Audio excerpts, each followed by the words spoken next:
Welcome to Kenton's videos. Enjoy the video. You begin by confirming your Windows 10 build and creating a system restore point so you can roll back if needed. Next, download the correct driver package from the hardware maker. Make sure it matches your model and 64-bit versus 32-bit. Once done, open Device Manager from the Start menu, expand the relevant category, and right-click the device. Choose Update Driver to start the process. This avoids third-party tools and keeps you now choose how Windows locates the driver. Select Search automatically if you want Windows Update to try finding a compatible driver. This is quick but may not be newest. If you downloaded a package, pick Browse My Computer, point to the folder, and include subfolders so the INF is found.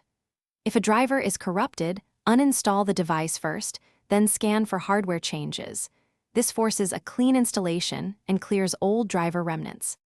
Finish by restarting Windows. Many driver changes only take effect after a reboot.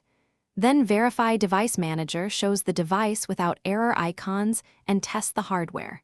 If performance worsens, choose Roll Back Driver in the device properties to revert. Make sure your restore point is available. If the system is unstable, boot into safe mode to uninstall the troublesome driver and then reinstall the correct package. This isolates processes.